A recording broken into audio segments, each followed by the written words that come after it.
Hello दोस्तों, स्वागत है आपका द लीडर्स रोजगार एकेडमी में।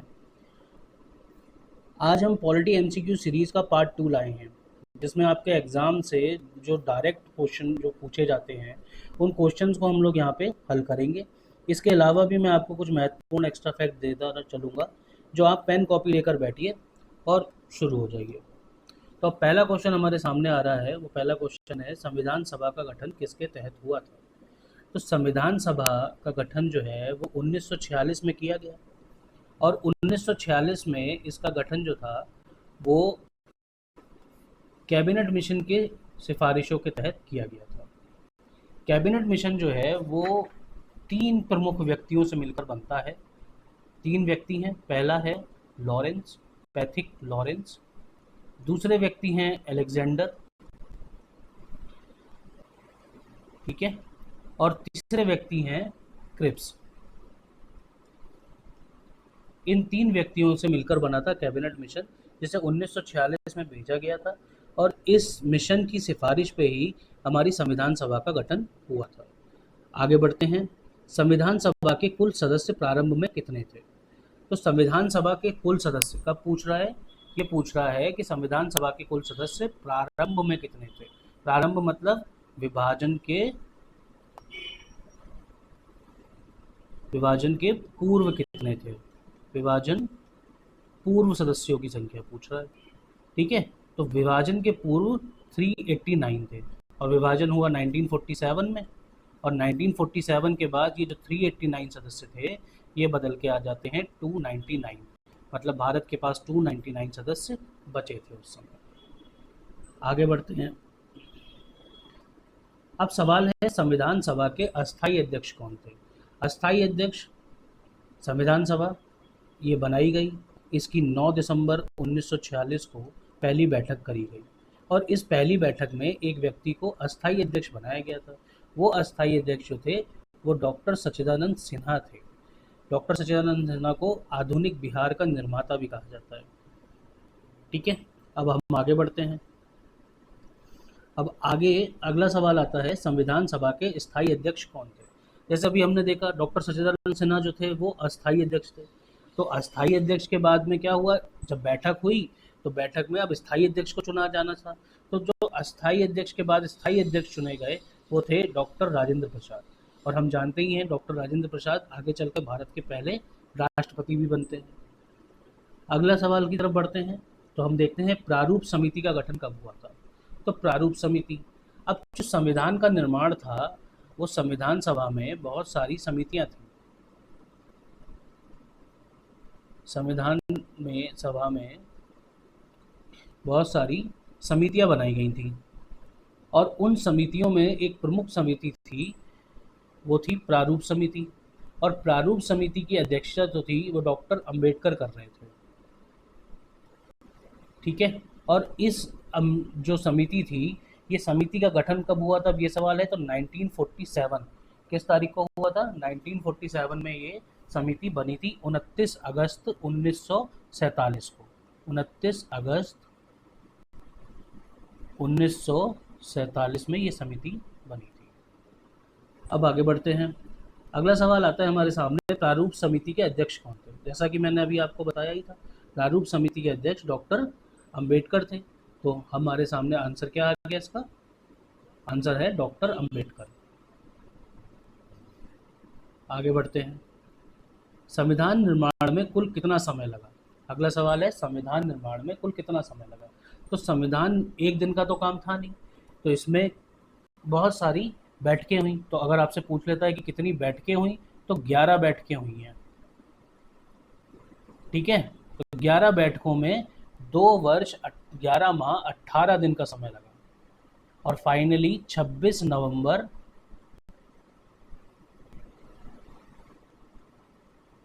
को संविधान तैयार हो गया था। इसीलिए 26 नवंबर को संविधान दिवस भी मनाया जाता है। तो 26 नवंबर क्यों इम्पोर्टेंट है? यहाँ पे संविधान दिवस है, ठीक है। 26 नवंबर को संविधान दिवस मनाया जाता है। आगे बढ़ते हैं अगले सवाल की तरफ। अगला सवाल है कि संविधान सभा की पहली बैठक कब हुई। तो संविधान सभा की पहली बैठक मैंने अभी आपको बताया था, जब आपको याद होगा, अभी अभी मैंने बताया था, डॉक्टर सच्चिदानंद सिन्हा हमारे संविधान सभा के पहले अस्थाई अध्यक्ष थे, और इसकी बैठक जो हुई है वो बैठक हुई है 9 दिसंबर 1946 को। ठीक है, अब हम आगे की तरफ बढ़ते हैं। संविधान को कब अंगीकृत किया गया। तो संविधान को जब अंगीकृत करने का सवाल आता है तो संविधान को लागू करना और अंगीकृत करना दोनों अलग अलग चीज़ें हैं। अंगीकृत करने का मतलब हुआ कि संविधान के अनुच्छेदों को कब शुरू कर दिया गया था। तो अंगीकृत किया गया था 26 नवंबर 1949 को, और लागू किया गया था 26 जनवरी 1950 को। तो ये है लागू करने की डेट और ये है अंगीकृत करने की डेट। ठीक है, इस दिन जो है वो हमारे संविधान के 16 अनुच्छेद जो थे उनको शुरू कर दिया गया था। आगे बढ़ते हैं।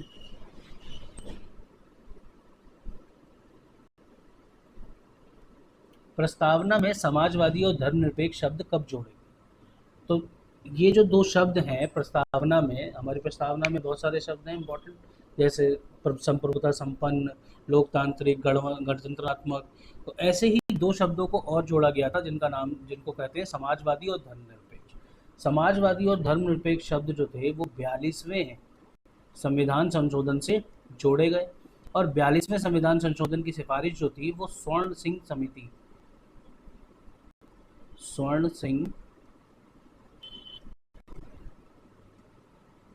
समिति की सिफारिश पे इसे लाया गया था, और इसको मिनी कॉन्स्टिट्यूशन भी कहते हैं।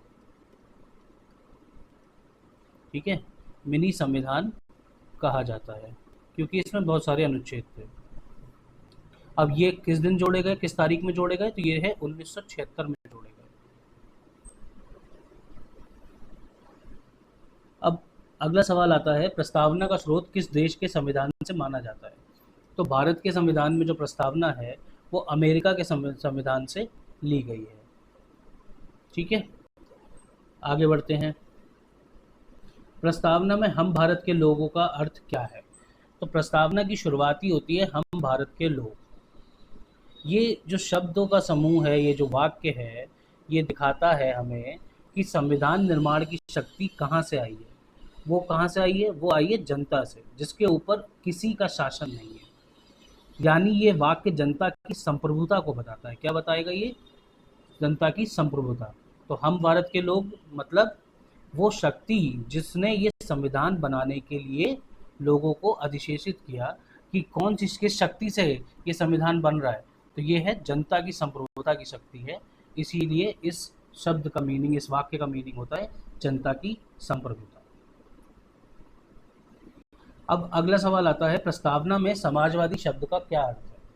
तो प्रस्तावना में जो समाजवादी शब्द है उसका अर्थ होता है आर्थिक समानता। ठीक है, समाजवादी जो ये शब्द है, ये अभी हमने देखा कि ये 42वें संविधान संशोधन से जोड़ा गया, और ये 42वां जो था वो 1976 में आया। ये स्वर्ण सिंह समिति की सिफारिश पर आया। इसके आगे अब बढ़ते हैं हम।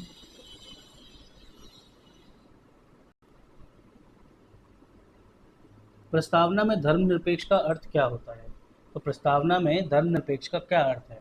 तो प्रस्तावना में एक शब्द जोड़ा गया, ये भी जोड़ा गया था 42वें संविधान संशोधन से ही, और इसका अर्थ होता है सभी धर्मों का समान सम्मान। यानी सरकार किसी भी धर्म के साथ कोई भेदभाव नहीं करेगी। ये हमारी प्रस्तावना में लिखा गया था।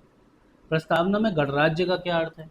तो प्रस्तावना में एक शब्द, जैसे मैंने अभी बताया कि प्रस्तावना में कुछ 5 जो हैं वो बहुत इंपॉर्टेंट शब्द हैं।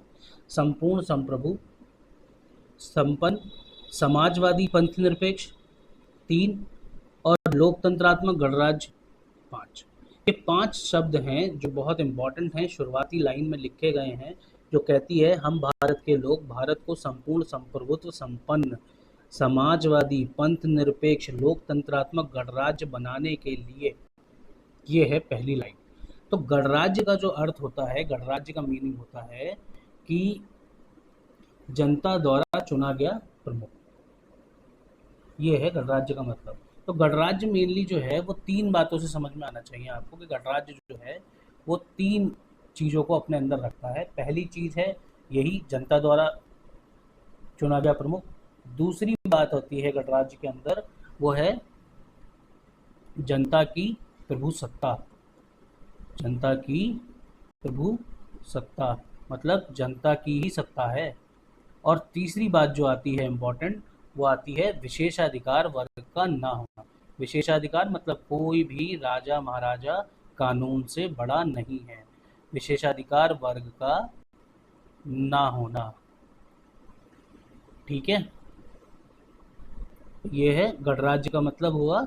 गणराज्य जो है उसका अर्थ होता है जनता द्वारा चुना गया प्रमुख। प्रस्तावना में न्याय के कितने प्रकार बताए गए हैं? अब प्रस्तावना, प्रस्तावना में एक और शब्द आता है इम्पोर्टेंट जिसका मतलब है न्याय। और न्याय के तीन प्रकार बताए गए हैं प्रस्तावना में। कितने प्रकार बताए गए हैं? तीन प्रकार बताए गए हैं। कौन कौन से तीन प्रकार हैं? पहला है सामाजिक न्याय, दूसरा है आर्थिक न्याय, तीसरा है राजनीतिक न्याय। अब सामाजिक न्याय क्या होता है? सामाजिक न्याय का मतलब होता है जैसे छुआछूत नहीं करनी है, इसको गैर कानूनी कर दिया गया। आर्थिक न्याय का मतलब है कि पुरुष और महिला को समान वेतन मिलना चाहिए, एक जैसा काम है तो एक जैसा वेतन मिलना चाहिए, ये आर्थिक न्याय हो गया। और तीसरा आता है राजनीतिक न्याय, मतलब किसी भी जाति धर्म लिंग का व्यक्ति हो उसको वोट जो है एक एज पर 18 साल की उम्र पूरी करने पर उसे वोट का अधिकार है। तो ये होता है राजनीतिक न्याय।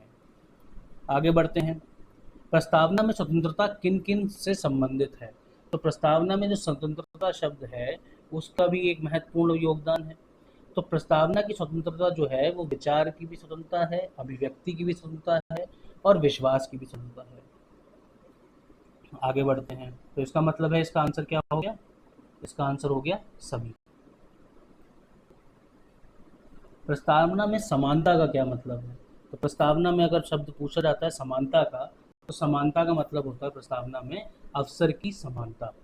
ये समानता जो है ये दो तरीके की समानताएं हैं। हमारे संविधान जो है वो दो तरीके की समानता देता है। एक प्रतिष्ठा की समानता और दूसरी समानता दी जाती है अवसर की समानता। प्रतिष्ठा की समानता का मतलब होता है कि व्यक्ति की जो गरिमा है वो सभी व्यक्तियों की इज्जत जो है वो बराबर है, उसमें कोई भी भेदभाव नहीं किया जा सकता कि जैसे ये राजा है ये गरीब है, ऐसा भेदभाव नहीं किया जा सकता कानून। ठीक है। और अवसर की समानता क्या होती है? अवसर की समानता होती है प्रतिभा एवं विकास के समान अवसर की समानता। प्रतिभा और विकास के समान अवसर प्राप्त होने चाहिए। आगे बढ़ते हैं। अगला सवाल है प्रस्तावना में बंधुता का क्या उद्देश्य है? तो प्रस्तावना में जैसे अभी हमने देखा, प्रस्तावना में बहुत सारे महत्वपूर्ण शब्दों को लिखा गया है, रखा गया है, और उन्हीं में से एक महत्वपूर्ण शब्द आता है बंधुता। तो प्रस्तावना में बंधुता का क्या उद्देश्य है? प्रस्तावना में बंधुता जो है वो राष्ट्रीय एकता के लिए भी है, सामाजिक सद्भाव के लिए भी है और व्यक्ति की गरिमा के लिए भी है। मतलब इसका आंसर होता है सभी। बंधुता का मतलब होता है भाईचारे की भावना, साझे परिवार की भावना। मतलब आपसी मतभेदों को दूर कर लीजिए और व्यक्ति की गरिमा और राष्ट्र की एकता और अखंडता को सुनिश्चित करें। तो इसलिए प्रस्तावना में बंधुता को महत्व दिया गया है। आगे बढ़ते हैं। अगला सवाल हमारे सामने आ रहा है। अगला सवाल है प्रस्तावना संशोधन के विषय में कौन सा कथन सही है? कि संशोधन नहीं हो सकता, केवल संसद कर सकती है, संविधान संशोधन के माध्यम से संभव है और राष्ट्रपति करता है। तो इस क्वेश्चन का आंसर जो है वो है कि प्रस्तावना में संशोधन जो है वो केवल संसद कर सकती है। ठीक है। प्रस्तावना में जो संशोधन है, कुछ बदलाव करना, जैसे हमने अभी देखा कि प्रस्तावना में संशोधन हुआ है, कब हुआ है? 42वां संविधान संशोधन जो है उससे प्रस्तावना में दो शब्द जोड़ दिए गए थे। कौन कौन से शब्द जोड़ दिए गए थे ये आप मुझे कमेंट करके बताओगे। मैं अभी 3 बार इसे बता चुका हूँ, तो अब ये लोग आप लोग मुझे कमेंट करके बताओ। आगे बढ़ते हैं। अगला सवाल है उद्देश्य प्रस्ताव या फिर ऑब्जेक्टिव रिजोल्यूशन, इसी को हम प्रस्तावना कहते हैं। ये किसने प्रस्तुत किया था? तो उद्देश्य प्रस्ताव जो है इसको डॉक्टर जवाहरलाल नेहरू ने इसको प्रस्तुत किया था। आगे बढ़ते हैं। उद्देश्य प्रस्ताव कब प्रस्तुत किया गया था? उद्देश्य प्रस्ताव की प्रस्तुतिकरण जो है वो 13 दिसंबर 1946 को हुई थी। हमने इस पूरे सेशन में 3 डेटें देखी, बहुत इंपॉर्टेंट। एक 1946 में क्रिप्स मिशन का आना, 1947 में डॉक्टर अंबेडकर की अध्यक्षता में प्रारूप समिति बनना, ठीक है। एक 9 दिसंबर 1946 देखी, ये पहली बैठक हुई संविधान सभा की। एक हमने 11 दिसंबर देखनी है 1946, इसमें स्थायी अध्यक्ष चुना गया,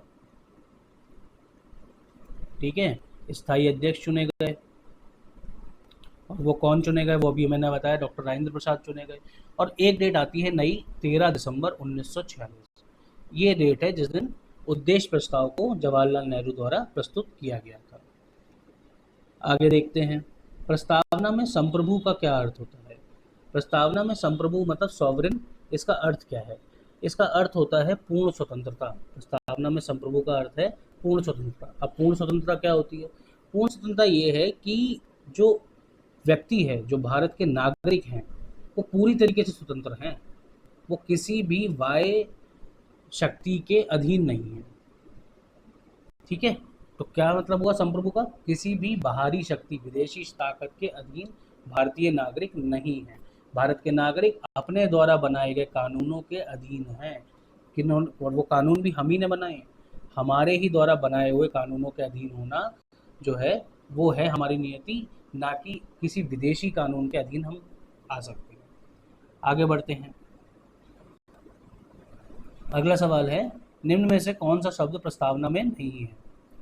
ठीक है, तो प्रस्तावना जो है वो कहती है, हम भारत के लोग भारत को संपूर्ण संप्रभुत्व संपन्न समाजवादी पंथ निरपेक्ष लोकतंत्रात्मक गणराज्य बनाने के लिए।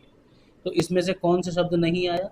इसमें से जो शब्द नहीं आ रहा है वो है संघीय। ये शब्द प्रस्तावना में नहीं यूज़ किया गया है, ठीक है।